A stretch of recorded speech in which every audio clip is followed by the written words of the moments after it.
అండి, నమస్తే. Welcome to Rohini Krishna's world. ఈ రోజు చూపించబోయే రెసిపీ బంగాళదుంప వేపుడు అండి. ఇది మామూలు బంగాళదుంపల వేపుడు కాదండి. ఇదివరకు మా చిన్నప్పుడు ఏదైనా ఫంక్షన్స్కి వెళ్ళినప్పుడు అక్కడ ఫ్రై ఐటమ్ బంగాళదుంప వేపుడే ఉండేదండి. అది కూడా ఇప్పుడు నేను చూపించే విధంగానే చేసేవాళ్ళు.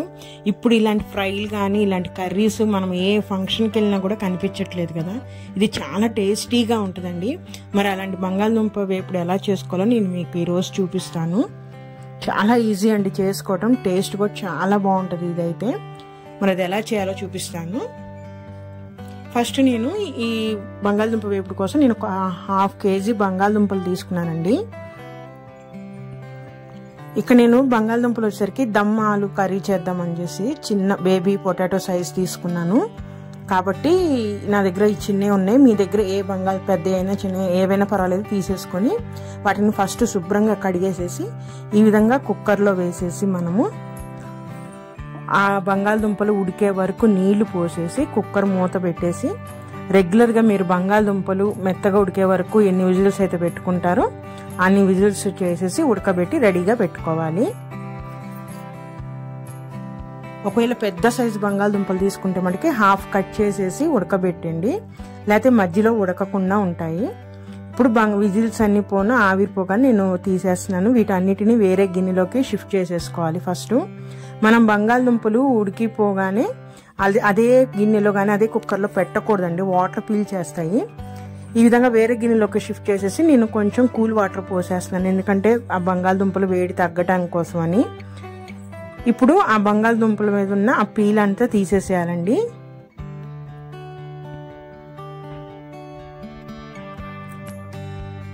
అన్ని బంగాళదుంపలకి ఈ విధంగా శుభ్రంగా పైన ఉన్న ఆ తోలంతా తీసేసి నీట్గా పక్కన పెట్టేసుకోవాలి.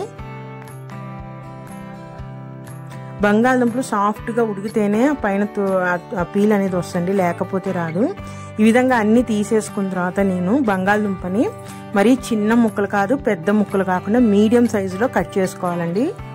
అన్ని బంగాళదుంపలు కూడా ఒకటే సైజులో మీడియం సైజులో ఉండే విధంగా కట్ చేసి పెట్టుకోవాలి మనము.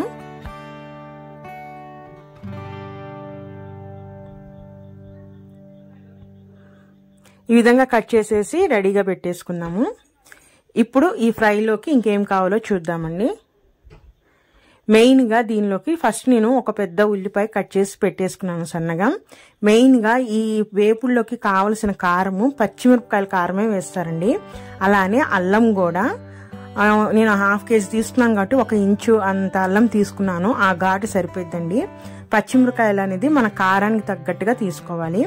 ఈ అల్లాన్ని పచ్చిమిరపకాయలని ఒక 1/2 స్పూన్ జీలకర్ర కలిపేసి మెత్తగా మిక్సీ అయినా వేసుకోండి, రోట్లో అయినా సరే నూరి పేస్ట్ రెడీ చేసి పెట్టేసుకోవాలి.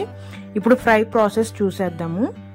ఒక ఫ్రై పాన్ పెట్టేసుకొని నేను ఇక్కడ ఒక గరిటెడు ఆయిల్ వేసేసుకుంటున్నానండి.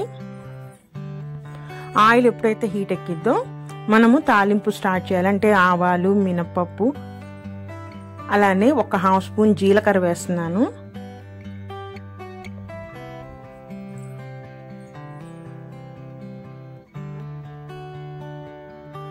అలానే ఎండుమిర్చి కరివేపాకండి.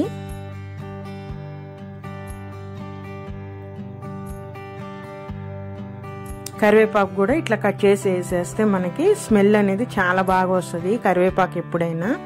ఈ విధంగా ఆయిల్లో ఇవన్నీ వేసి ఫస్ట్ ఫ్రై చేసేయాలండి. ఈ అంటే మన తాలిం గింజలు ఈ ఎండుమిర్చి ఫ్రై అవ్వగానే మనం ఇందాక కట్ చేసి పెట్టుకున్న ఉల్లిపాయలు వేసేసేయాలి. వేసేసి వీటన్నిటిని ఆయిల్లో ఫ్రై చేయాలండి.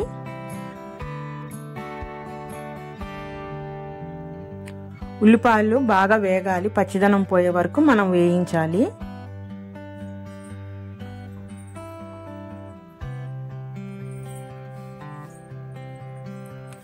ఒక నిమిషం పాటు వేగగానే ఇందాక అల్లం పచ్చిమిర్చి జీలకర్ర నూరి పెట్టుకున్నాం కదా పేస్ట్, ఆ పేస్ట్ని కూడా ఆయిల్లో వేసి ఫ్రై చేయాలండి. ఇక పచ్చిమిరపకాయలు పచ్చియే వేసాం కాబట్టి దాని పచ్చి వాసన పోయే వరకు మీడియం ఫ్లేమ్లో పెట్టుకొని మనము ఆయిల్లో ఫ్రై చేసుకోవాలి.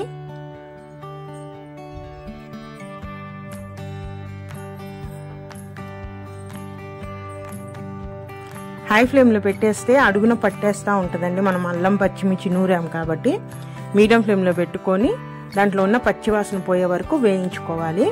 ఇప్పుడు అదే దాంట్లో ఒక హాఫ్ స్పూన్ అంటే మన కర్రీకి సరిపడా పసుపు వేసేసుకోవాలి. అలానే సాల్ట్ కూడా ఇప్పుడే వేసేసుకోవాలండి.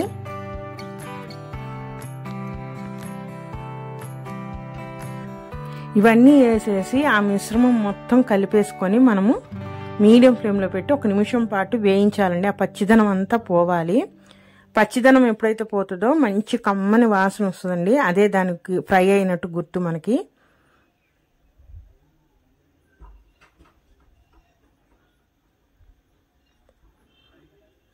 అడుగున మనకి మసాలాలు అంటే పసుపు ఉప్పు ఇవన్నీ వేసామంటే అడుగున పడుతుంది.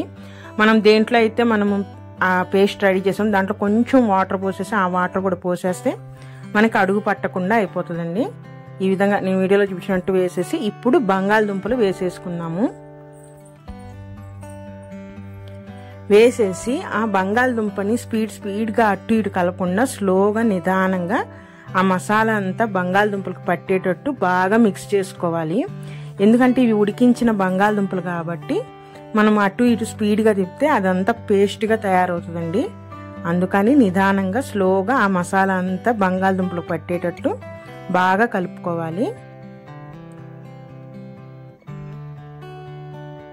దాదాపు 2 నిమిషాలు పట్టిందండి. నేను నిదానంగా మొత్తం కలిపేసేసిన తర్వాత ఇప్పుడు ఆ మసాలా అంతా బంగాళదుంపలకు పట్టాలి కాబట్టి సిమ్లో పెట్టేసేసి మనము మూత పెట్టేసి ఒక 5 మినిట్స్ పాటు దాన్ని ఫ్రై అవ్వనివ్వాలి. సిమ్లో పెట్టాలండి, మీడియం ఫ్లేమ్లో కూడా కాదు. సిమ్లో పెట్టి 5 మినిట్స్ పాటు మనము ఫ్రై అవ్వనివ్వాలి. ఇప్పుడు మూత తీసేద్దాము. మూత తీసేసి అంతా ఒకసారి కలపాలండి.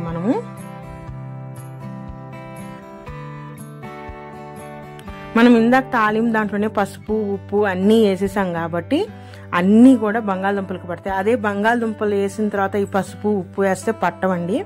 సో మనం ముందే తాలింపులో ఉప్పు పసుపు ఆ పచ్చిమిరకాయల పేస్ట్ అన్నీ వేసి వేయించాలి. ఈ విధంగా వేస్తే ఒక 5 నిమిషాలకి మన బంగాళదుంప ఫ్రై రెడీ అండి. చూసారా ఎంత బాగుందో. ఈ టేస్ట్ కూడా చాలా బాగుంటుంది. పప్పు కానీ సాంబార్ కానీ సైడ్ వేసుకొని సైడ్ డిష్గా ఈ ఫ్రై కనుక పెట్టుకొని తింటే చాలా బాగుంటుందండి. పూరీలోకి కూడా అసలు చాలా బాగుంటుంది టేస్ట్ ఈ బంగాళదుంప వేపుడైతే. మరి మీరు కూడా ఒకసారి ట్రై చేసి టేస్ట్ ఎలా ఉందో కామెంట్ చేయండి. మరి ఇదేనండి ఈరోజు రెసిపీ అయితే. నా రెసిపీస్ కనుక నచ్చితే ప్లీజ్ లైక్ మై ఛానల్, అలానే సబ్స్క్రైబ్ చేయండి, కామెంట్ చేయండి, షేర్ చేయండి. మరొక మంచి రెసిపీతో మళ్ళీ కలుస్తాను. ఉంటానండి. బాయ్.